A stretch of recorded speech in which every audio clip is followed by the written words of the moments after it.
afternoon, everyone, and welcome to Our World, Our Power, here with Lady Pauline and my guest host, Phil Andrews, the president of the Long Island African American Chamber of Commerce, Mr. Wayne Gilman, political analyst and former news director of WBLS and WLIB here in New York, and Alvin Hartley, the founder and president of TMI and Partners. Welcome, my co-hosts. Now, the beautiful panelists that's on. Wayne, do you have everything to get started with them? I'm impatiently awaiting your cue. Okay, you can start introducing everybody to the panel. Okay. Well, first of all, welcome once again. This is part 2 of our program for this weekend with Our World, Hour of Power. And we have an array of guests this afternoon that we're honored to have with us. I'm just going to read off the names, and people could nod or perhaps give a short statement about their backgrounds, because I'm working sort of blind here without a bio. But Selena Hill, we'll start with you, an award-winning multimedia journalist. I understand you're affiliated with Black Enterprise magazine. Yes. Happy Saturday, everyone. Happy My name Saturday. is Selena Hill. I'm the digital editor at Black Enterprise. I'm also the host of The New Norm with Selena Hill, which streams on Black Enterprise. And on top of that, I have my own independent podcast. It's a political talk show that also focuses on social issues. It's called Be Heard Talk. We used to actually do the show at WHCR 90.3 FM, the voice of Harlem.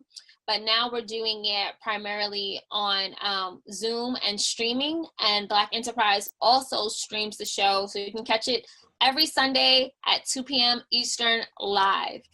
Very good, very good. We're going to move right along. Miss Sandra Lee, good afternoon and welcome once again to Our World. Good afternoon. Good call. And I'm just wondering if you can give us a little bit. I see here that you're the founder of a GTM Villages LLC. Could you give us a brief description as to what that's all about? Yes, I run a property management business. Oh, I need to talk to you after. Okay. Go ahead. I'm sorry. All right. And I also run a construction company. Oh, I really need to talk to you. Okay. All right. Yeah, our next guest, thank you and welcome once again. Our next guest is Malcolm Boyd. Malcolm. How are you doing? Oh, okay. You too. Okay, got you. Didn't mean no disrespect there by that. Malcolm, no, I'm used to it. Look, I mean, hey, I can't blame you. I'm sorry. I can't blame you. No problem. Yeah, forgive me. My mouth is awful. Anyhow, Malcolm, welcome. And I see that you're the founder of Three-Legged Elephant Publishing Company. Yes, I am. And could you give us a description a little bit about what that's about? Three-Legged Elephant Publishing is basically a very small publishing firm that allows the author to keep their own publishing rights, because the publishing business nowadays is quite a bit like the recording industry. It used to be way back in the day, where the artist makes 3 or 4 cents and the company winds up making millions. I need to see both of you. So I kind of turned it around. I'm a published author myself, so that's why I know so much about the wrong end of it, because I got done wrong at the very beginning of my journey as a published author. Very good, very good. We'll be getting back to you shortly. Dr. George Honora, co-founder of this media network, Our World. Welcome. Always a pleasure to have you. Thank you, Wayne. Ladies and gentlemen, it's a pleasure to join in this very important conversation. As was Mr. Gliman said, I'm Dr. George Honora. I'm a co-founder of our World Media Magazine, and I'm also into philanthropy. I'm the CEO of Foundation for Sustainable Community Development Initiative, and what we do is we help under-resourced communities here in Corona and as well as in Africa. Besides that, I have done quite a number of things in political areas. Serve on the community board in Queens. I'm also an author of the Political Diary of a Rising Sun, published in 2010. So I'm about politics, I'm about community, and I'm about building sustainable relationships. So hopefully this gathering will be an opportunity for us to do that. Also on Tuesday, if I may add, I'm gonna be celebrating my 62nd birthday, 62nd. 62nd? Wow. I got socks older than yours. I'm sorry. Yeah. I see Carl has joined us, Carl Clay. Okay, well, we still didn't get to Tony. I was going to get I know. Go Carl ahead. last. Thank you. Tony, if you don't mind. You're the CEO of Our Times newspaper. I'm sorry. Right. With a cup of coffee. I'm the publisher editor. Right. And I've seen your publication. It's very good. Yeah. Thank you very much. I've been doing it for, in fact, tomorrow will be my 15th anniversary. Wow. Since I returned. The reason why I say since I returned, because I originally started this paper in 1993. I published originally from 1993 to 1997. Wow. So this is my second run, and free paper that circulates in the predominantly Black neighborhoods of Southeast Queens communities, where we got the #1 revenue generating area in the entire Black community across the country. So I'm very proud that I've been able to sustain it throughout the years. It's been hard. It's a free paper, so we are very advertising sensitive. Right. So, you know. Okay, well, we'll certainly get into that. I know that's an issue. And last but not least, I want to welcome Carl Clay. Carl, as many of you know, is the founder and CEO of Black Spectrum Theater in Queens, I believe, if I'm not mistaken. Right. Southeast Queens. Southeast Queens. Mm-hmm. Yeah, and as I had asked the others, since I was unable to get bios on each, could you kindly give me a description as to what you've done there at Black Spectrum and how you're impacted by maybe the pandemic now, in a few words? Well, we're actually celebrating our 50th anniversary, and you know we've been doing it for 50 years. The theater started. It grew out of a workshop out of a church, Trinity Lutheran Church, back in 1969. We officially began in 1970. Wow. We've done over 350 plays. We've made about 25 different films, one feature-length film.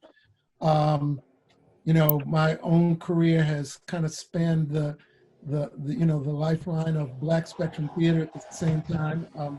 I used to work for Melvin Van Peebles, CBS News. I've been a New York City school teacher. I've also been a lyricist with Roy Ayers and Norman Connors, jazz artists. And all right. I have one book under my belt and about 17 plays that I've written. Very good, very good. It's an honor to meet you, and quite a distinguished career. And I see from the screen here, I've been joined by my good buddy, Reggie Thomas, who's down there in sunny Florida. Reggie and I go way back. He was the general sales manager at WBLS, WLIB, V103 in Baltimore, KJLH in Los Angeles, Stevie Wonder's station, Infinity Broadcasting. The only Black man I know who speaks fluent Russian. You know, welcome, Reggie. Welcome, everybody. Yeah, and welcome, everyone. Okay. Yeah. So, Pauline, lady, I'm going to turn it back to you. And Okay. Al Hartley, not to be ignored, but he's the, I guess, the ringleader for all this. You know? So he's one of my hosts, your host, and also my greatest sponsor, TMI, and partners. I have to say, he's one of my greatest sponsors for Our World, Our Power radio show. So thank you, Alvin. Take my hat off to you. Thank you for being there for me. All right. Well, I would take my hat off. I didn't even have no hair. There you go. Well, I'll just I thought you were doing your hair. Okay. All right. I just want to say one thing before you start, Pauline. Yeah. Mr. Tony, Yes. and I think Malcolm, and then I think George. You know my mother. Do you remember a lady called Justine Brown? She used to be with Basie Pond Park. Justine Brown. She used to work Justine with Park. neighborhood housing. Okay. Yeah, That's yeah. my mother. Yes. My mother Oh, knows wow. a lot of. My mother's no longer Oh, here, but she oh my. worked. Yeah. She I she remember. knows every one of you guys. Okay. Okay, Yeah. Oh so, my God God. bless her so soul. so I just want to Wow. let you know Yeah, I remember that that. Oh, I'm the prodigy of my mother. So my Wow. mother said when she leaves, Wow. I She's a gotta good take woman. over. You must be a So great yes, man. yes, oh yeah, so my yes. mother said so every time I talk to you, it's really my mother talking to you. Wonderful. So go ahead. Okay. All right, gentlemen, I girls. could go somewhere with that, but I'm not going to do that. Okay, we're gonna Whoa. start today's segment, and we're gonna start off by a powerful question that I'm gonna ask. And what is the role of the Black media in advertising the Black agenda? And Wayne, can you start it off for me, please? Well, I would like to throw it out to our panel. Okay, go ahead. I just think that, my long time in the business, that it is imperative that as long as we have Black media to advance our agenda. And very often these days, I started out in the early 70s, and a lot of you have just come behind me. I feel like Father Time here. But the bottom line is that I remember working at WLIB. This even predates Reggie Thomas, when they felt that Black people did not wash with Ivory soap. There was an accountant at the station way back when. He was trying to sell time for LIB and BLS and what was LIB FM. And, they went to the company at Ivory. I forgot the corporate name. To buy time for the station, and the guy turned around at the corporation and said, well, we don't need to advertise at a Black station because Black people don't wash. I'll never forget that, and there was a whole campaign around that back in the early 70s, and the Reverend Al Sharpton would be a witness if he were here, So Right. it's issues like that. If we don't tell our story, we get lost in the sauce, and we've made advances, but we True. still have a long way to go. Okay. Tony, give me your impression on the role of the Black media in advertisement, please. Well, Black advertising is very difficult to acquire if it's just Black-owned business because of they don't have the funds necessary. So that's the only one of the problems I have. With corporate advertising is even more difficult because like Wayne said, a lot of them think they don't need to advertise, even though we circulate in a community in which most of their business come from. So I have a struggle with that. I've been successful. I've been very successful at it because 15 years of hitting the pavement. I've been getting local advertisement. I have a lot of doctors, lawyers, professionals that do advertise with me. So I cannot really complain as far as that, but we need more. We need everybody to advertise with us because we have a message that's very, very positive. Yeah. Okay, good. Thank you, Tony. Selena Hill, please give me your impression of the statement that I asked. Yeah, no, great question. I agree with what Tony said. I think that advertisers have historically neglected the role that Black media plays in our communities. They don't understand that we are trusted sources and that our community trusts us because of our authentic voice. In fact, I just had an interview with Detavio Samuels, who is the COO of Revolt. That's the company founded by Pete Diddy.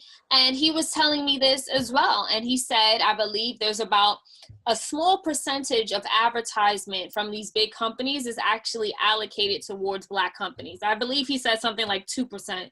And then so what happens is it pits Black media against each other because we're competing for the same amount of dollars in this very small pool of funds. And also something like that is also not fair. I do think that, you know, when we're talking about the Black agenda, it is up to us to push the Black agenda, but it's also up to us to fund the vehicles and the platforms that are going to push it. We can't trust, you know, that's how a lot of us get into these circumstances where we have to kind of feel like we're appeasing these big white-owned companies and sort of have to tone down our perspectives because we know we're so dependent on them. That's why it's up to us as a community to, you know, support economically and put the dollars behind so that we can remain independent and authentic. Yeah. Well put. That is beautiful. One of the things I like to say is that we've been advancing the Black agenda in Black press for a long time. The Black Lives Movement has moved to the forefront, but for many years it was our media covering those stories. So just as we need to give some credits to, you know, all the years where we was like that silent voice, just the only one writing about it. And now we also got to look at ways that we can sustain media. Are we subscribing to our media? Are we paying that fee for our own media? So I think we need to look at how we can support our own media in this age. Okay, Phil, thank you. Do you feel that we are supporting it? Well, I think we are, but I think we can do a better job. I think we need to advertise with each other. We need to do business with each other when there's a price. I mean, almost everybody got cable subscription, right? Why don't we have the subscription to this young lady's podcast? So I think we need to look at, you know, today what's unique about this environment is that we don't have to get on ABC to be famous. We need to get behind people like that young lady that got her podcast. We can make a great following with the tools that we have today, but there is a price because they got costs too. Every business has a cost, and we need to sustain our media. Like we talked about yesterday, we're declining the media, but one way we can grow in media is to support it. Okay. I would like to back Phil up because Phil, Wayne and myself, we were on Friday with the legends. And young lady, Miss Hill, very proud of you. Very, very proud of you because we need more of the young people who are not afraid to say what we've been saying. We have nothing against white people. We don't. But we don't have to keep on begging for corporate America's money because corporate America follows us. Mm-hmm. So Tony, I wrote down, Tony, you have local doctors and lawyers. How do we expand that so we can get locals and even if you did a show, either a campaign in your newspaper, a campaign with Our World, where you got 5, 6, 10 Black lawyers and doctors are saying, these are our services, this is what you do, and we're really here, and this is where you can find us. You see, when we cross-promote each other, we expand our base. And expanding our base, we expand our dollar value. That's what it is. Malcolm? Yeah. I like to touch on that. When you say that expanding Black agenda, I think that really, for us as a community as a whole, we need to define that, what our agenda is, because we're so disenfranchised and there's 10 of us going one way, 20 of us going another way, and 100 of us going backwards. You know what I mean? So, and like you say, we're trying to appease the white community. If they don't serve us as a community, because we're worth hundreds of billions of dollars, we take our money and we can boycott different companies. We need to coordinate our agenda, if you understand what I mean. But we're doing that right now, Malcolm, but we're doing that. You see, I keep on hearing that, what is the agenda? What is it? We're actually doing it right now. Let me show you what we're doing within this 90 minutes. There's going to be a commitment here. There's going to be a commitment with Tony and Our World, and even Mrs. Hill says, we're going to talk tomorrow and we're going to cross-pollinate. You see, we can't do all of the agendas, but we can do the agendas that falls in our platform. And once we make that agenda fluent among ourselves, we can then help the other agenda. You see, when you open Tony's newspaper, you should see Our World. When Our World comes up, you should see Tony's commercial. You follow what I'm coming from? Yes. We're already cross-pollinating. I agree. You see, what Phil does, Phil is the president of the Long Island African American Chambers. So Phil has access to all those small businesses. So Phil said, hey guys, look at these shows, look at these newspapers, look at these black people. Well, I don't have no money. Well, why don't you sit down and talk to Tony? Why don't you sit down and talk to Pauline? Because they'll work out the budget. Quit taking the $15 or $20 or $35 that they're asking for and claiming you ain't got no money. Stop it. You got the money. Just $15, $25 and let it go in circle. Go ahead, Phil. One of the things, Tony, well, I want to make an emphasis on the importance of, like even Mr. Earl Graves, I happen to hear him a lot of ways. What he did is, by promoting his vehicle, he helped a lot of black other businesses get off their feet. And the same thing we're trying to do in our time, that we can get behind this publication, get behind each person on this podcast, on this Zoom. So we can use we have a lot of influence, but we use it for the wrong reason. We'll say this show is on, I ain't gonna mention no names, but we'll advertise that. Why don't we advertise the people that's on this call and the businesses and trade within each other? And I think we'll grow the businesses. Support, we have businesses up and running, support those businesses. Yes. Now you also have, what you don't realize, if you guys, I know Carl Clay, we're twins. We've been together for over 30 years. We know each other. Carl Clay has an avenue that you can advertise and drive tickets and drive traffic.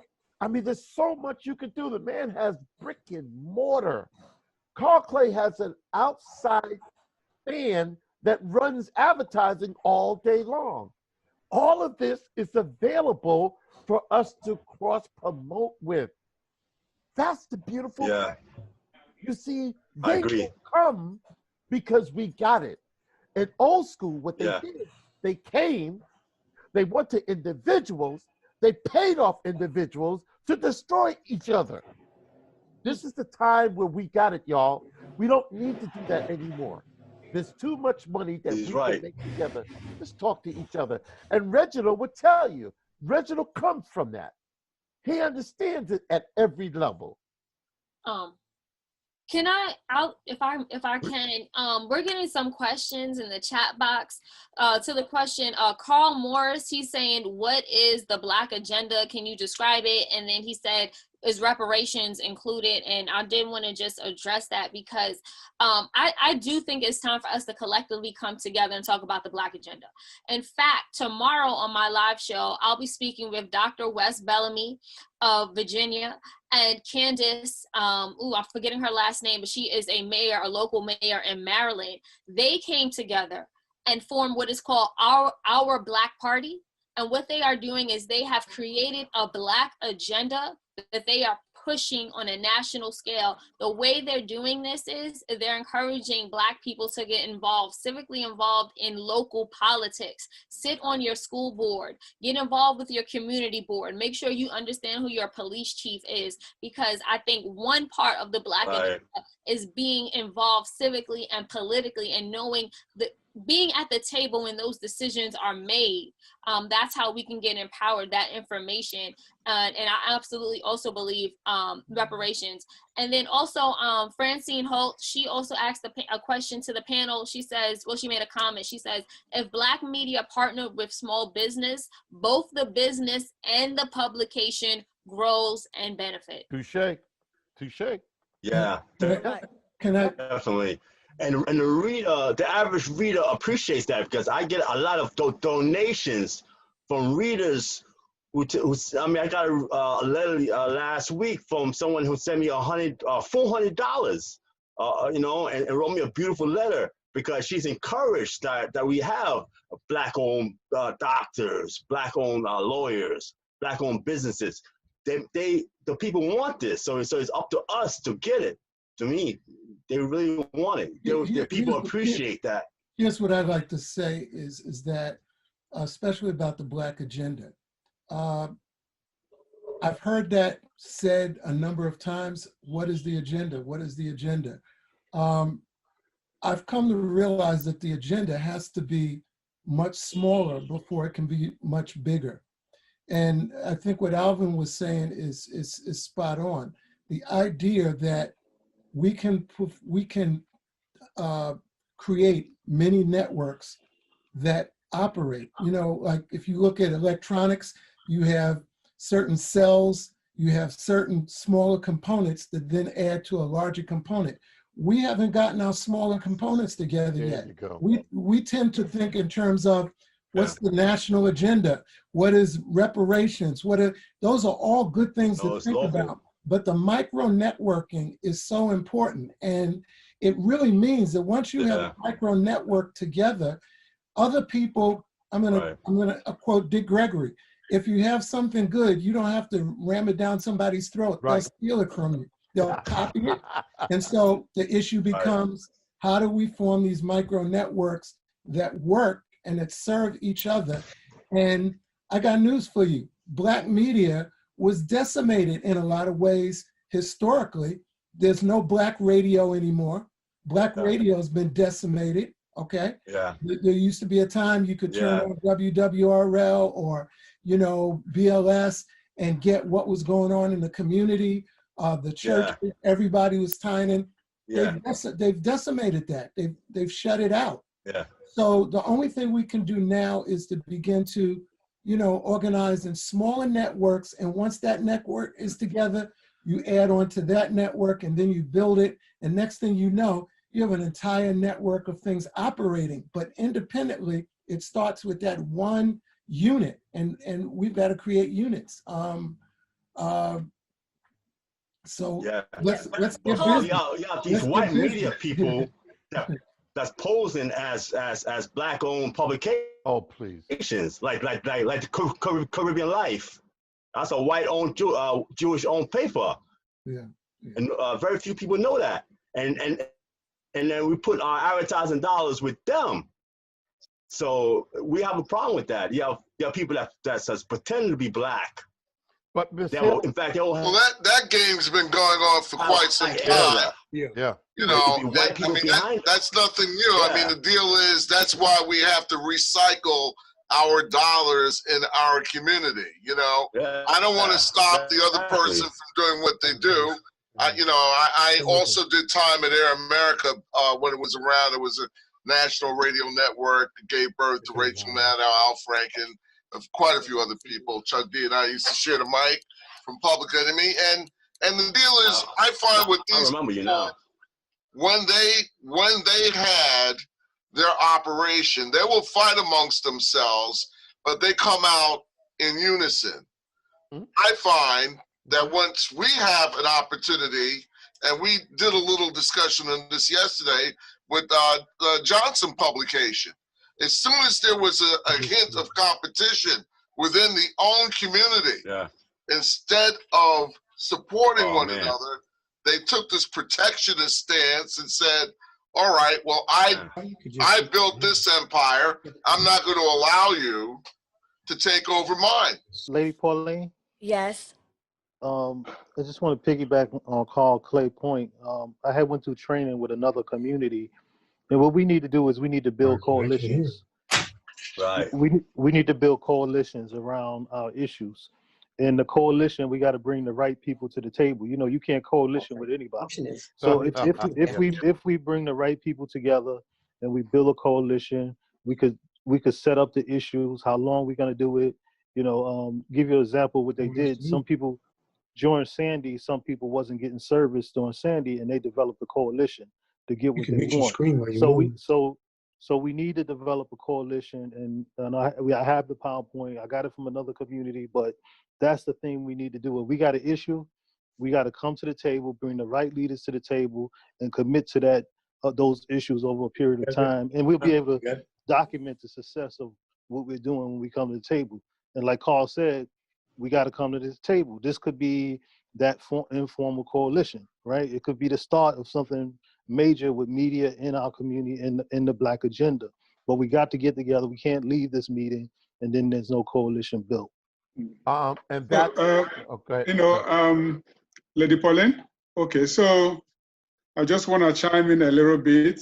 I think as a community, what we are missing, we have to move beyond protest and politics and find a way to build an economic agenda around our people. We have NBA players, we have people in Hollywood, we have, Oprah Winfrey and people like that. So why can't we, with their help, build something that will be concrete so that we can talk about educating our children, because education is a way to build up the leaders of tomorrow. So, but if we are unable to do that, we're going to be missing a lot.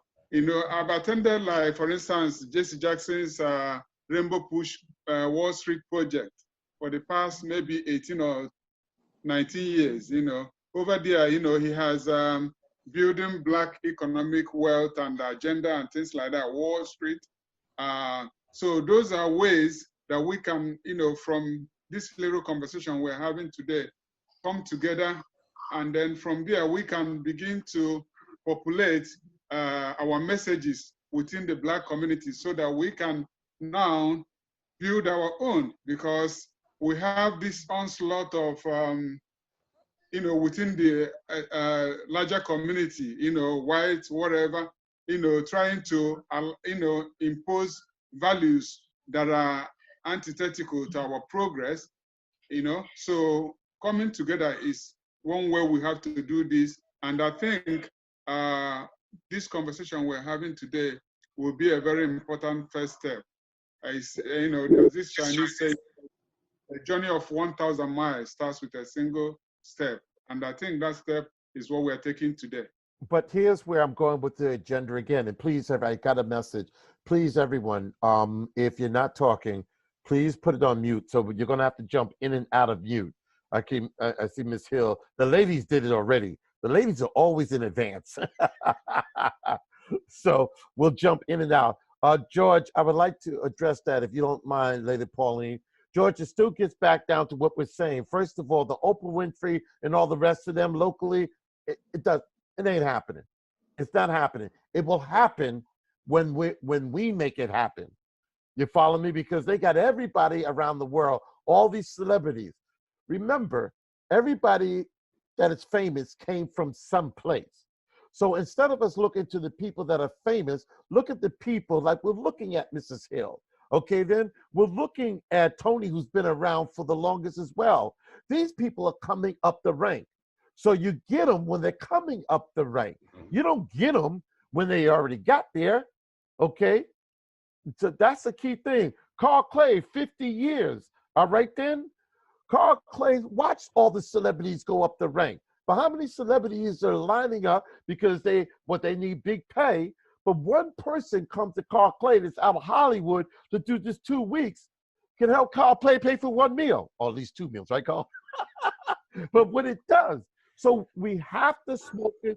I'm tired of us focused on the big picture, because remember, everybody comes to the basement to get their ideas. We're too busy trying to run upstairs to get the ideas. Start with the business that's in the basement, because that's where the success starts. The success starts with Tony. The success starts with Tony and our world working together. Like Miss Hill says, I have an agenda that I'm doing. So, hey, Miss Hill, if you're going to tape it, if we know what Mrs. Hill is doing 2 weeks in advance, get Mrs. Hill on your show. Run the ad for Mrs. Hill. You got me? Because when Mrs. Hill's on, Mrs. Hill's going to say, and I want to give a special thank to some of our supporters. And you go to da-da-da-da, so forth and so on. And it goes back and forth, back and forth. Before you know it, we build the base. Like Carl says, once you build it, then everybody else will duplicate it. That's why I brought everybody here to the table. Reginald, I would like to hear your comment on the subject.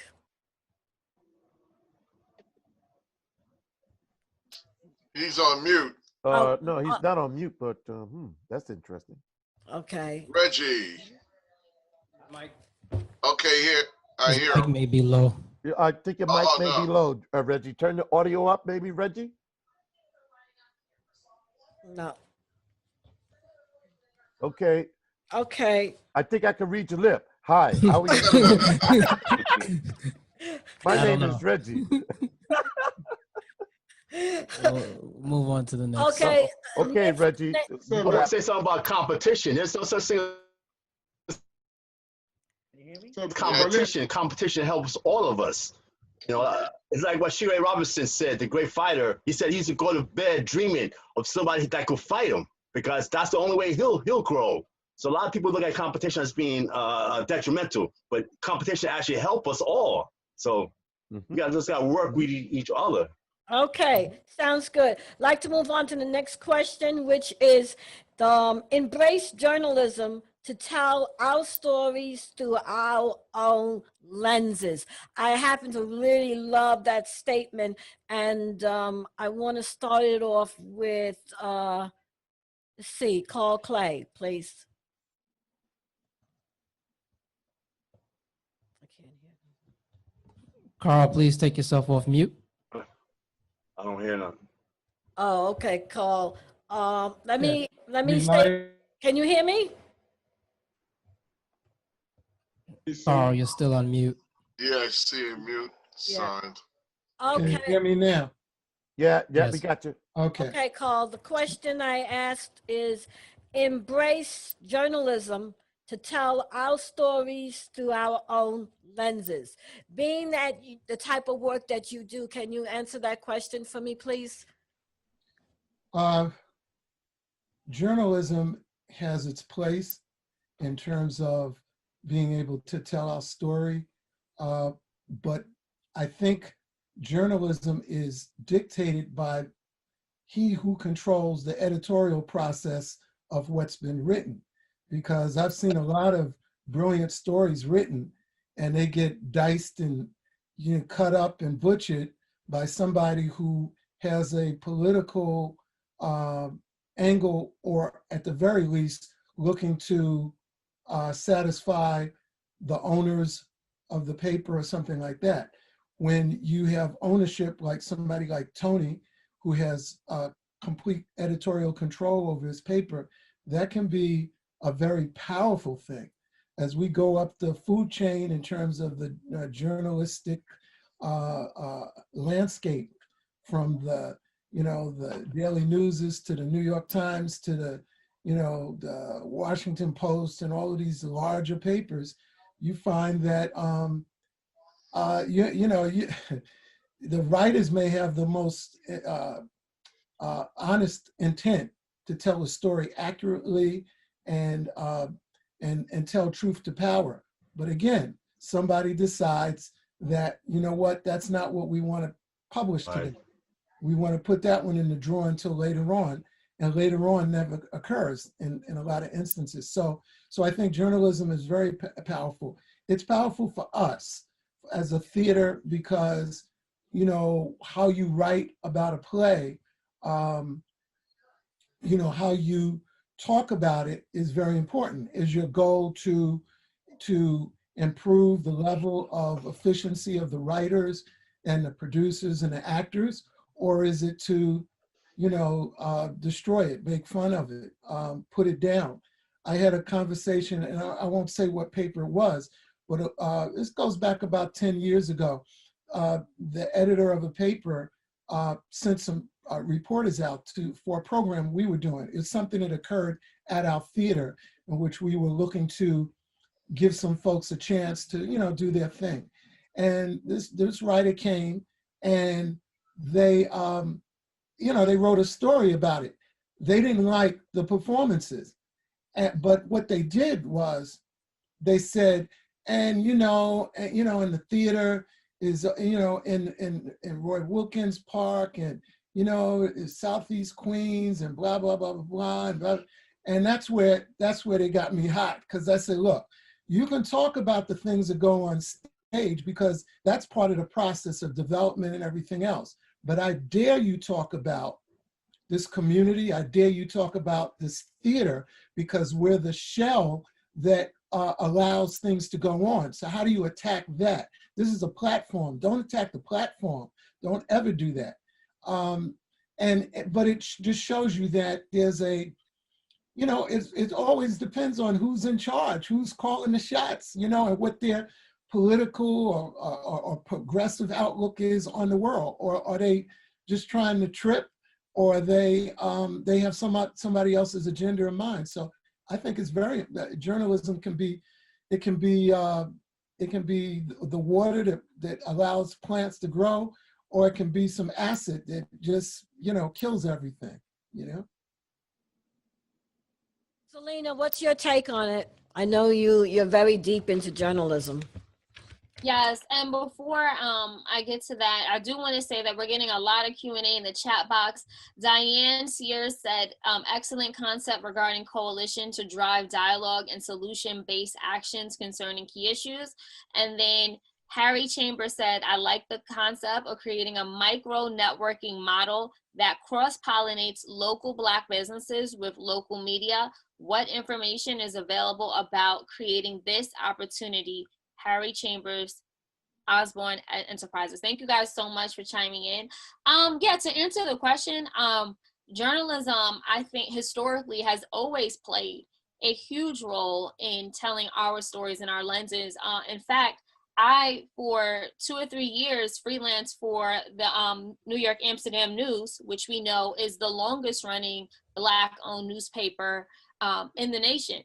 And the reason why it's so important, because, you know, to the earlier point I made, it's because it's trusted and we tell the stories from our perspective. In fact, I had a conversation with Joy Reid from MSNBC, and she was telling me that when she was covering Trayvon Martin in Florida back in 2012, the lens she was talking about it from, and even Tremaine Lee, who was also at MSNBC, was very different than mainstream media. It was, you know, I think that a lot of times people don't understand their bias, and they don't understand how their bias is reflected in the work that they do. And they have blind spots. But when it's told from a Black journalist's perspective, I think you have more empathy and sympathy. And, you know, we know things aren't just black and white. And we know that police officers lie. The people who write up the police reports, they lie as well. Politicians, we know that they're all in cahoots. So like, we take things, I think, a little deeper just because of our experiences and our background. And that's why it's so important for us to tell our stories using journalism. Have anybody ever heard of What's the 411? Ruth Yes. Morrison? Yes. Okay, Ruth is on, who's a good friend of mine. And I know if you're into the digital world, I know you've seen What's the 411, and I do encourage those, because Ruth comes from the old school. I'm not, I know, Ruth, you're probably in the kitchen or something like that, but that's okay, Ruth, because I can see you're muted. But I was speaking with Ruth the other day, and Ruth came on the conference call, and she said, Alvin, you know, everything that everyone's talking about makes a lot of sense. It's because Ruth Morrison understood the digital space back in the 90s. She just was telling me that yesterday. So to get to your point is that we have to take what we know and advance it. I'm very excited by Miss Hill. Miss Hill is hitting it on the head for young folks. This sister knows what she's talking about. Don't move your eyes off of Miss Hills. I'm telling you. Okay. I know. That's why I invited her. Me. Now that I see who she is, I know exactly where she's going. You see, Mrs. Hill is moving up the ladder. But Mrs. Hill, you were close enough so that as Miss Hill moves off the ladder, she's breaking off a piece to Tony. Hey, because if she's sitting talking with someone famous, she said, you know something? I have a couple of authors or a couple of publications I really would like you to do the Chitlin circuit with. Oh, really? Yes, they need you. That's great. Mrs. Hill is connected to Tony. Mrs. Hill is even connected to Malcolm. Okay, then? It's because they can say, well, look, yeah, we definitely would like to get her. So Mrs. Hill is in that space. So it trickles down. if you give Mrs. Hill the space with the white people and Mrs. Hill doesn't clear it, then it's only the white folks giving her access to only them, not us. I hate to interrupt, but I see somebody that's was one of my first advertisers, Dawn Kelly. Are you still there? I know she popped up. Okay. Tony. Dawn Kelly. Hi, Dawn. Hi, how are you? Yes. Yes. Hi, how are you? Thank you for participating. I was telling everybody you were the first person to take the chance and advertise with Our World Media magazine. And I will always remember you for that and to say thank you. And everybody else followed, but you were the first. And I wanted to know what we're talking about. What is your impression on journalism and the stories that we tell, and how do you see it through your eyes? Well, thank you so much, Pauline, for allowing me to join at such a late time. I think journalism is most important. I am a public relations executive, and before I started my business, and so I relied upon reporters, journalists, editors to get stories out about the important things in life. You know, one in particular is Selena Hill, who's on this phone call today.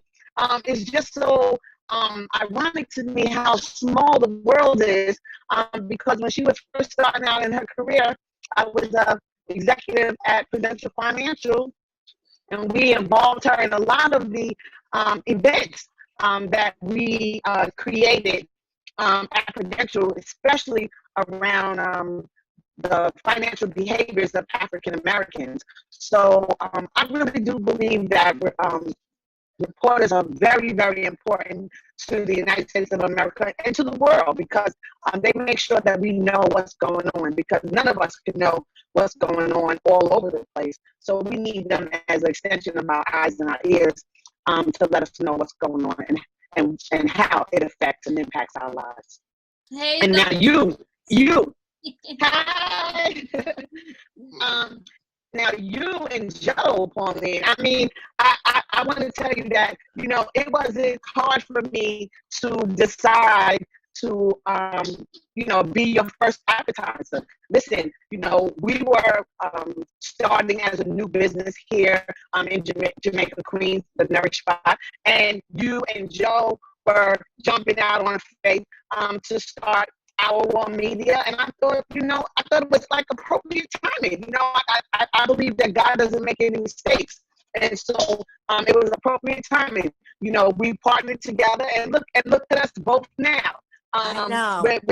We're doing excellent, right? We're doing great. Look at you. I just love the visual. I would tell you, I'm trying to figure out how I can take a picture of you and me, because the visual here is making me so proud and so happy. So again, I think it's wonderful that you guys have your finger on the pulse of what's going on in America, especially at this time, because Black people need our media now more than ever before, because the other media seems to be preoccupied with inanity and a bunch of falsehoods. And so we need our people out here letting us know what's going on for real.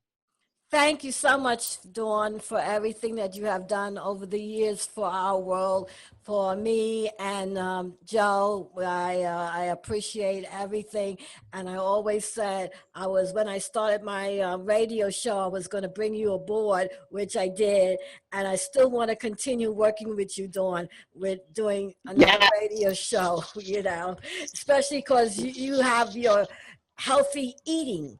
And that's something that's very important for this community, your business, you know. So I want to give you always support. If you would allow me to, if you would allow me to make a shameless plug, I just want to tell everybody that the Nourish Spot is a healthy food and beverage haven here in Southeast Queens. We're located at 107 and Guy Brewer, And what we are offering the community is the access to healthy food, fruits and vegetables, mostly organic, beans, all kind of healthy, good stuff that you can use to immunize and inoculate your body and your family's body against chronic diseases and diseases like COVID. We have wheatgrass head, ginger, turmeric, garlic, all the things, all the natural things that God provided us that, put together correctly can heal you without the need of pharmaceutical medicine. So I just really want to, again, say, come, let us nourish you. I want to thank Joe and Pauline for having me. You guys are part of my family. All right. Love you back. Love you back. Can I ask a question, Dawn?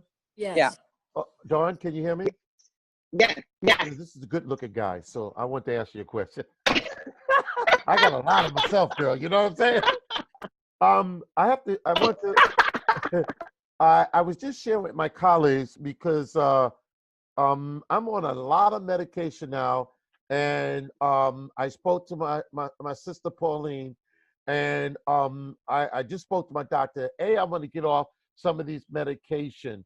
I want to stop by. Would I be able to speak with you? And you could, because I got to change my eating habits. Yes. Man, I'm eating so bad. I'm looking at the dog right now. That's how bad it is. Oh my God. So yes, Alvin. Come on by to the Nourish Bar. We're open till 7 p.m. today. Okay, 7 p.m. today. We're closed on Sundays. Self-care Sunday. Okay, but we're here till 7. Your number, and I'm gonna come by next week. I'm gonna drive on by. I'm sorry, guys. I just want to do because there's a reason why you're here. Because I need someone to hold my hand. Carl Clay's been on. Yes, Carl. I hadn't done that many push-ups yet, but Carl Clay's been on my case as well. So I definitely want to stop by. Thank you, Sister Pauline, for letting me aware of. You're welcome. Dawn. I appreciate the blessing. You're quite welcome. I would like to move on to the next question, and that would be breaking down the inequities in Black media. Who would like to start off? Well, I would like to start off. I am a former, for a short period of time, I did a stint as the president of Black Public Relations Society of New York. And one of the things that I've learned over the years that communication is power. We have to get our voice out there. We have to get people into the C-suite. When we in powerful positions, we could bring other African Americans in there. And we have to also, I believe that we need to get people on the track for journalism very early. We see like a Black males, how many journalists? I always get it. I don't get that many people that are Black males that write like that all the time. So we need to kind of like have a long-term plan to get us in those communities. I know the NABJ is doing something with getting African Americans to be into media. We need to get them behind the cameras. We need to get them behind cameras, video, everything that we can tell a story. As Naeem Bakbar said, when we shape our own interests, we can shape our own history. Media is a very powerful tool. And I think what we're all talking about here is telling the story. And that's how that's how we became the champion in 14 counties. We tell that story. We tell that story. We tell that story. And the other part I want to emphasize is when Alvin was talking about celebrity, somebody asked me all the time, am I a celebrity? And I said, yes, because I celebrate us. And if we celebrate ourselves and we market ourselves and we market ourselves and we market ourselves and we back up that marketing with our word, we will build powerful brands. That another point to that is here it goes again with the networking. Everybody write this down, and you can get it on your phone. HBCU Go. I think you guys may have heard of that. HBCU Go. That's Curtis Simon. He's the former vice president of marketing for BET. HBCU Go. Here's another format. I know Ms. Hill knows about that. I'm asking even Malcolm as well as Tony. The reason why I want you to get there, and I will share you Mr. Curtis Simon's number. That is the young people that you need to go after because they want to write. They want to do video. They don't have any place to go. They need some type of publication to work with. They need some type of people to write for. And these young Black people, no matter where they are in the country, will give you content that you need. Yeah. You follow me? Yeah. Right. Because they need to have the experience. That's important. Right. Another thing too, write down rollingoutmagazine.com. You go to Rolling Out Magazine, they have television shows, they got all kinds of content. I would give you Randy Fling's number. Are y'all feeling me where I'm going with this, right? No. Absolutely. Don't they need content? All of these areas, same thing with Our World. They would love to have more young reporters on the street, young writers. Sure. So most definitely. And not only reporters. You know, we need more resources because I would love to hire a health column to write a story about Dawn Kelly and her fabulous health food stop. Absolutely. You know, but we need resources because these writers got to get paid. So we're operating on very limited funds. That's one of the problems we have. We need more resources. We need more capital. Right. And there are a lot of stories out there to be told. There are stories that are not being told. A lot of stories to be told. Right. There are people out there, small business people, who are doing all sorts of things, and they're silent as far as the media is concerned because no one really knows about them. And so, I think no, it's only also too. It's not what I got here. It's what I became here. The power of internship and mentoring someone and the ability to write. Mm-hmm. So I think that's something we need to look at too, because a lot of people, if they couldn't get a job right away, then they couldn't get any skill. Mm-hmm. So I think we need to look at the ability to get them on a path. I write because my teacher told me to read everything to A to Z, and one day you would be a great writer because she said I had an uncanny sense of ability to write. And that was in high school, and I used that all my life to say, you know what, I got some ability here because somebody inspired me. Okay. Miss Lee, you were saying, Miss Lee? No, I was just saying that there are so many stories out there to be told. There are people, we have Black people doing all kinds of things that are never mentioned because no one really knows about them. And these are the opportunities, if you have the interns, those are the stories they can write, to go out and find the people, because some of these people are very busy, like myself. You know, I run 2 businesses, 2 companies, and they're successful. I've been running them for 20 years, but nobody knows about me because I'm busy. And so when you're busy like that, unless someone comes your way asking for your story, they're probably not going to get it. I would like to write about you. Okay. Absolutely. Reach out. I beg to differ. I beg to differ with you guys, because as a public relations person and now entrepreneur that is promoting herself to the media, I think one of the things that you're saying, Sandra, about being busy, I think it's what we choose to make time for, right? So I understand you running 2 businesses, right? So I'm sure that I'm sure that you are running ragged on both ways, right? And so it's the choices that we make. And if we make the choice to spend, a half an hour or an hour on marketing, then we'll do it. But if we choose that time to focus on our financials, then we don't do it. But I wanted to say something to Tony as well about journalism. Because I worked in corporate America as well as in colleges and institutions, I'm familiar with you call a journalist up and you do a story. There's a brick wall between advertising and actual print or digital journalism. But that line has blurred. And so now it's like, unless you're paying for advertisement, then you can't get coverage. And I'm not sure that is, fair to the person reading the publication, because it doesn't seem that it's, objective. It seems that it will be a subjective story because you're only doing the story because somebody's paying you for it. I mean, I could be guilty of that, but go on, I have a free paper and I'm trying to circulate a certain circulation. I'm trying to produce a certain amount. the cost of printing a newspaper is skyrocketed since Trump took the office because he has a war with Canada, raising the paper prices. So I'm affected. Can I tell you something? So that's why my prices is a little higher. So I'm in a catch-22 situation. I don't know. Let me go back. I can help you with that, Tony. Don't you guys remember? You guys are going to love this. I think it was Newsday. I think it was because I was profiled. Do you remember Newsday did that profile when it had your picture and it had all that write-up under it? You remember? And you cut that profile out. And you turned that profile into a public relation piece because they wrote that profile that you were able to extend. You can do profile and then to get local companies to bring that profile, okay, to the that advertisement, profile sponsored by. It's not big money, but you know what?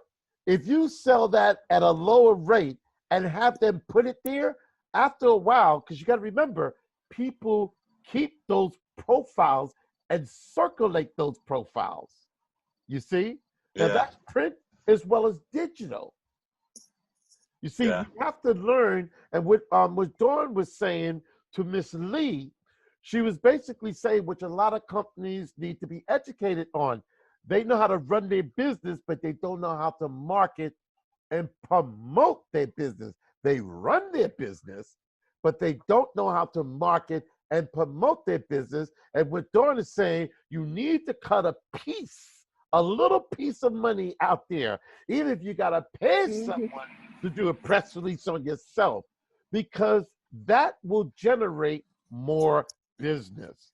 Right. I just wanted to echo. Go ahead, Selena. Alvin just said, and also to Don's point, and what Ms. Sandra said. Yes, I strongly advocate for hiring a publicist, someone like Dawn Kelly, who she used to work in communications, a communication specialist, because not only can they help market, but they have the relationships to actually get your business profiled. And to Dawn's point about that sponsored content that's happening, what we call that is branded content, right? So because everything is digital and the market and the advertising landscape has drastically changed, and in order to survive, you need money, to Mr. Tony's point. So what we do, and what I see a number of publications are doing, they have what's called branded content. So they make it clear to the reader that there is some type of financial backing in this piece of content that was made, and it's beneficial for both parties. Now, we would not do branded content with the Trump administration or someone who does not align with our values, but in order to survive, you have to, there is, like she said, a very fine line, because, we have to survive. But it gets back down to what Dawn was saying. Spend that little money with Tony. If you hear where we're coming from, we're not talking about a lot of money. Small money with repetition. That's what we're talking about, because repetition then allows Tony to make more and more money and all of us to make more and more money. But at least I'd rather have $1 come in than have nothing come in. Now, would somebody please give me $1? Right. And what I'm saying, I'm not saying that the business didn't survive and hasn't been doing well, but it could have been better. It probably would be a multi-million-dollar company instead of what it is. But that company, that will come because I see who you are. First of all, you got to tell us the story why Malcolm put you outside.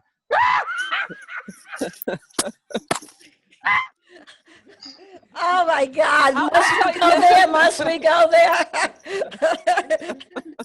Sounds like a story to me.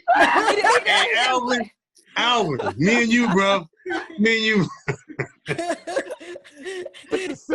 You're cold, Alvin. You're cold. Yeah, he didn't put me outside. I came outside because I knew there would be no echo. Okay. All right, that's good. That's good. There's a gentleman that I really want to hear from, is Reginald Thomas. Can you unmute yourself? And I would like to ask you, what is your impression on journalism to tell our stories through our own lenses? So I may have mentioned, can you hear me now? Yes, I can hear you loud and clear now. I had to switch computers. Okay. As I mentioned yesterday, I worked at the Crisis Magazine as the director of advertising for just under 10 years. And one of the things that I found, you know, having been in TV, having been in radio, is that when you talk about mainstream audiences, and this is where you really have to be focused and understand that there are not a lot of Black companies that have big money. The money really comes from general market businesses or white businesses. That's where the real money is.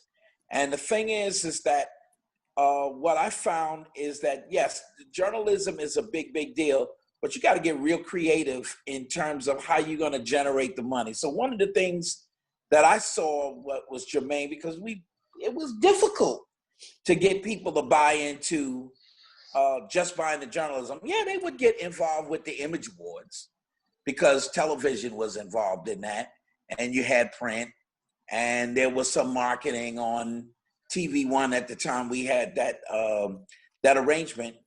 But I saw opportunities to, we built a radio show.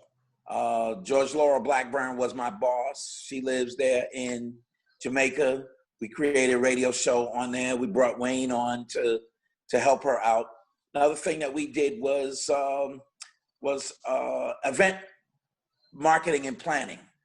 And we tried to push that out to a global scale. So one of the things that we did at the NAACP convention in 2015, we got involved with the Cameroon National Ballet, brought them in. They partnered with Dance Theater Harlem, and then we did a big event on that. This is a very different environment right now. And the thing is that even in advertising, what we're seeing right now with Black Lives Matter and the systemic racism, it was in the advertising community also. One of the things that I dislike so much about specifically radio was the fact that in the general market scheme, they had a cost per point. But then in radio, they wanted to reduce that. And that's because they felt as though the Black dollar wasn't as valuable as the general market value. And then my argument used to be to the ad agency, okay, let's take our dollars and we're gonna throw them in a pot. Now, which one was yours and which one was mine? And they would get stunned because they understood what I was talking about. They only would attribute a diminished value once they knew where it come from, based on where they spent their ad dollars. If they bought it from WBLS, WLIB, WWRL, WPGC, or WHUR, was less value than it was if it came from WABC or WPLJ. The thing is that we need to expand our horizons. One of the things that I've been involved in lately is Ancestry.com. Just trying to find out where I'm from. One of the things I found out is that my cousin is the mayor of Liverpool, England. Her name is Anna Rothery. And so we communicate back and forth through Facebook, and sometimes we send each other notes. But I'm trying to figure out a way for us as Black people here in the States. Let's figure out a way to do business in the UK with our people there. They're dealing with the same thing that we're dealing with here. They got the Black Lives Matter movement going on there. They got systemic racism. They got the monuments that have been offensive to the Black community. Some of you mentioned, Wayne mentioned yesterday that I used to live in Russia. I lived in Moscow. I absolutely loved it. People don't know that Pushkin was Black. White Russian people didn't have a problem with Black folks.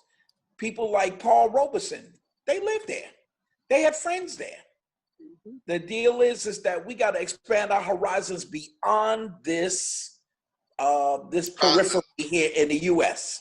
We work in a global Yeah. environment right now. Right. If we invited people onto this platform right here from France, from the Caribbean, from Africa, from the UK, you'd be surprised how much better and how much more expansive we'd be able to grow and how quickly. And one of the things that you find out is that when you have US businesses that understand that you have a platform that works on a global scale, the optics are so much different. So that's one of the things that I would project, and one of the things I would propose is, as we work together moving forward on this farther, let's look at pulling from various areas. One of my friends, when I used to live in Russia, is Kwesi Twum, who owns Joy 107.7 in Accra, Ghana. And the dude is now, he's into TV. The one of the wealthiest Black people in the world is in Nigeria. The thing is that if we reach out to those communities, let's stop just looking here in the US, because the deal is that we're gonna always be marginalized in the ad community. Somebody mentioned earlier today about Black radio. I tried to launch this Black radio station that I had purchased here in Florida, and a couple of things came up, and I decided that, you know what, I better go ahead and pull the trigger on this one. I'm glad I did, because they're selling Black radio stations. Well, radio stations in general are being sold for mere pennies now, because this coronavirus situation has really decimated the advertising communities. These people can't keep their budgets going, and even big companies like iHeart, they're planning for bankruptcy in some of these cases. Let's look beyond our borders here in the U.S. These weren't our borders to begin with, and we were global people. So let's just look from that.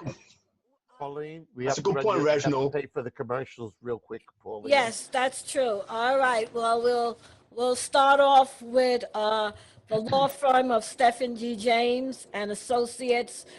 He's located at 87-66 Sutton Boulevard here in Queens, and you can reach him at 646-905-9000, and the Nourish Spot, which is 10705 Guy R. Brewer Boulevard in Jamaica, and her number is 718-526-2099, and that's Dawn Kelly. And Henry's Carrot Cake, which is at 159-15 Jamaica Avenue, Queens, and he's located in the mall, on the food court mall. He's open 5 days a week, and you can reach him at 718-262-8119. He has the best carrot cake this side of America, I want to say. I mean, it's just finger-licking good. And of course, as I said, my lovely sponsor, TMI. Alvin, you can say your own commercial now. Well, that's right. Please, if you would like to know more about our company, go to www.tmium.com. Or you can call 347-234-5304. That's right, 347-234-5304. Company is TMI and Partners. Tomorrow, everyone will know your business. Back to you, Pauline. All right, and I'd also like to let everybody know you're listening to Our World, Our Power, and it can be heard on iHeartRadio, Spotify, TuneIn, Google Play, and our social media, youtube.com, Our World Media, and also Instagram, Our World Media. So I appreciate everybody's contribution. Let's try to see if we can do another question and answer. And the other question. I have something to say about the last question, if you don't mind, Lady Sure, Pauline. go ahead, Tony. Reginald, I agree with your point about the global, but I feel that I only get I've been publishing for the last 15 years, and I'll probably only get 5% of the Black-owned business advertised with me. I gotta do a better job, or we gotta do a better job of make it up to 50%, because we need to circulate the money within our own community. There's no need to go global. If we are the only Black community in the country where the average Black person is making more money than the white person in Southeast Queens. Yeah, but Tony, no need to go outside. But Tony, yes, We just need to motivate our people to support us. Tony, you got to understand. Yes, outside brings in outside recognition. Outside also brings more people to your publication to read. But also, Tony, it's about branding. That's why cross-marketing with our world and other companies is going to expand your brand. I totally agree with that. Expanding your brand, use everybody else's numbers to expand with your numbers. And also, I want to say, Malcolm, my God, man, you know something? Look how you have to run out there to the lady. You see, Malcolm, you didn't man up. You should have stayed in the house. Oh my God! Don't get upset. Don't get mad. Don't hate. Man up, Malcolm. Stay on the couch. I would like to hear from Dr. Georgia Nora. You have been very silent, and I know you are a great journalist, and you've been in the field for many years, and you have written your book. Give me your take on the subject. Well, thank you, Lady Pauline. Yeah, I mean, everyone has said one thing or the other, but, as far as the question goes, I believe that we have more work to do. We have to build partnership, but that's why I alluded to this particular conversation we began yesterday. We have to come together as to form a united front, because with that, we can be able to spread out to build a better brand. Our brand was impacted by, for instance, everyone knows Robert Johnson, the former owner of BET. And BET now is owned by Viacom CBS, and now the content, as we know it, does no longer reflect what it used to be. My daughter worked for BET for 7 years. She's now doing something in Los Angeles, and I've always wondered, I said, what happened, And then on the other hand, I happened to have been interviewed by Amsterdam News. Amsterdam News is the oldest Black newspaper probably in the United States, So what's happening, we have to start building, we have to start investing in Black news, Black newspaper, so that with that, we can also tell our stories. Our stories are being, is being diluted, our history, our story, where we come from, where we are going. So we really need to let this be the beginning of that conversation whereby we can unite, to extend ourselves to the greater community of US and the world. And Tony, you already got 2 ads right here. If you go in the chat, already 2 companies are saying they want to add with you. I want my 15% commission, son. I'm gonna tell you that right off the bat. Well, if Tony is willing to work with it, brother, I'm willing to look into advertising with him also. Okay, I want my 50%, Tony. Hey.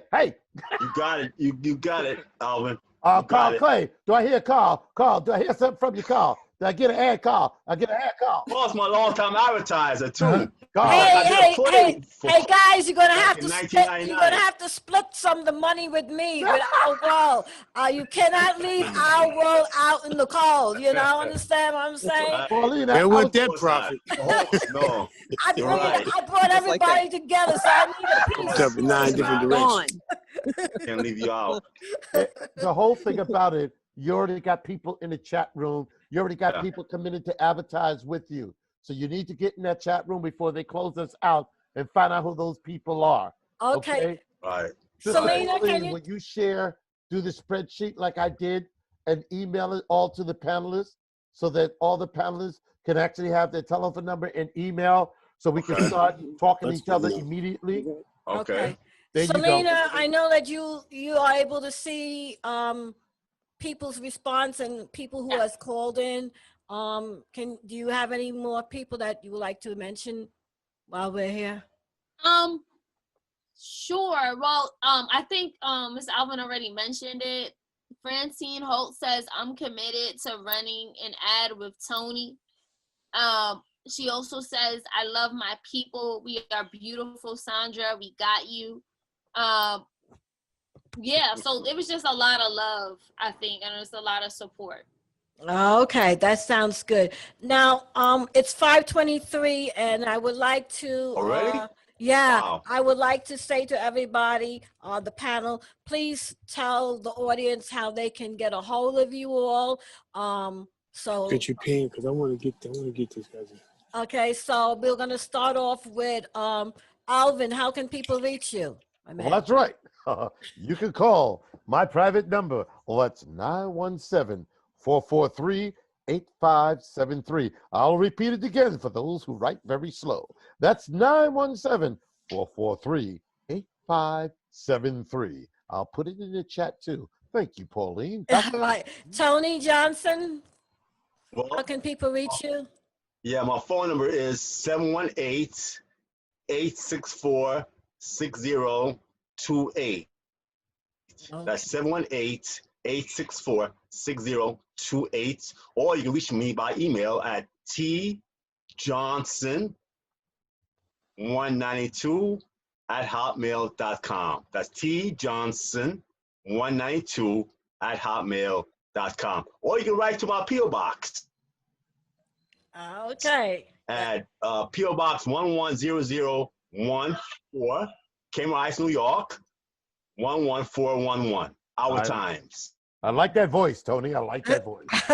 Selena Hill, how can people reach you if they need to? Yes, the best way to reach me is on social media, on Twitter or Instagram. You can follow me at Miss Selena Hill. Miss is spelled with an MS. You can also check out my website, which is MissSelenaHill.com. Thank you. Okay. Carl Clay from Black Spectrum. Let me just say this. You can reach Black Spectrum at www.blackspectrum.net. Because the theater is closed right now, we are opening up to do some video shoots for streaming and the rest of it. We also have gone into our vault, our vintage library of productions we've done for the last 50 years. And so we have an at-home video series we just launched. It came on last night. It's going to run for the next 20 weeks, 5 months. And I mean, we go back into stuff. We have Dick Gregory and Paul Mooney and plays and concerts and comedy shows and all the like. So we are going to be looking to advertise that because it's a subscription-based series. So we want to sell these subscriptions. They're being sold at a reasonable price. Again, our website is www.blackspectrum.net. Our phone number is 718-723-1800. You want to talk about advertising, you can reach me directly, 718-809-3515. Okay, thank you. Reginald Thomas, how can people reach you?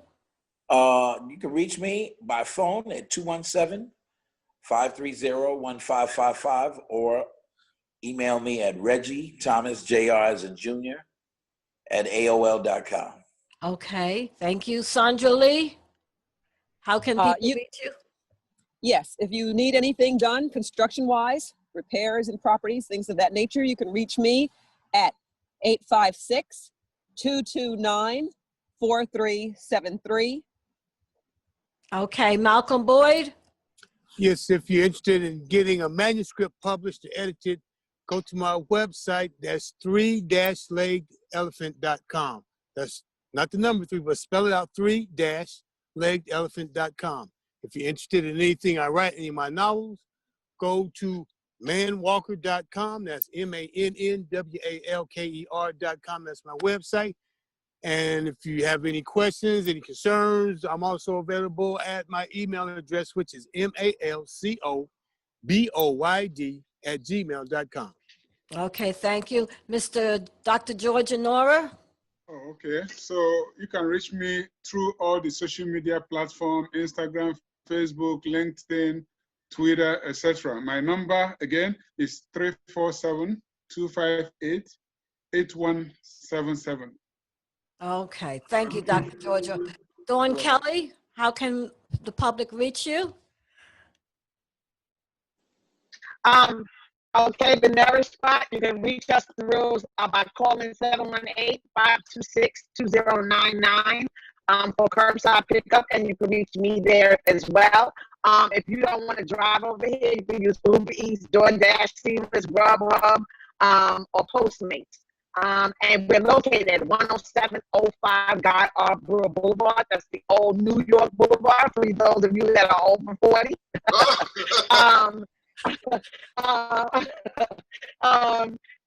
We're open today, Saturday till 7, but we're open Monday through Friday from 9:30 to 6. All right, that sounds good. And Mr. Phil Andrews. You can simply Google us, New York State largest African American Chamber of Commerce, and you can also put in LIAC, our acronym LIAACC, and you can go to our website at www.liaacc.org, and my email is president@liaacc.org. Okay, and Mr. Wayne Gilman. Oh my God. Yes, I didn't forget you, darling. All right. Yeah, I'm at 914-364-6733 cell. Email WAYG at 37@AOL.com. That's how old I am. And Sandra Lee, do you come into the Westchester County area? Sometimes I do. Okay, that's just good to know.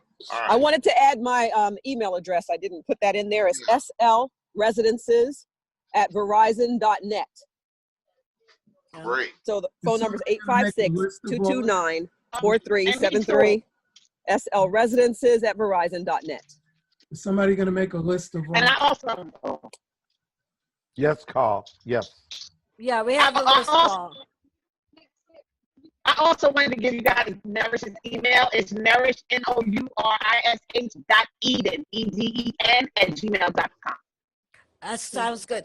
Kelly, I need my mango juice, you know. I haven't had any in a long time. Yes. Yeah, man. Juice. Yeah, your pineapple mango tango. Okay. Pauline, Yes. Ruth Morrison said she lost her voice. Yeah. She's the owner of founder of Western 411. I'll give the number instead of reading a long email. Ruth Morrison direct number is 646. I repeat again, 646-303-4770. Okay, I got it. I see it on my monitor. And, Thank you. I want to take the time to give my support and my thanks to the producer of Our World Media and Mr. Joseph Swift, who is the producer and the engineer. He's the producer and the engineer of Our World, Our Power show. And I would like to say thank you very much. I couldn't do this show without him. He's a blessing. He's my partner. And I would like to also give thanks to all of you guys. That's me. All of you guys for being on the show and giving Our World, Our Power support. And we have to continue this conversation more often. And again, God bless and thank you. All right. Thank you so much. Great. Enjoyed it. With everyone. Very good. All right. Thank you so much. Love you. All Miss- right. Take care. Malcolm, it's on. It's on. Oh, it's on? Okay. Yeah, it's on. I'll Hey, be Malcolm, reaching out go to in the some house, of you people Malcolm. real soon. Go in the house, Malcolm. I need a In the house. publicist. I need a publicist, and I need some advertising. This brother here, I don't know. I don't need nothing from him. I can be a publicist. I don't need a publicist. There you go. Don't check me.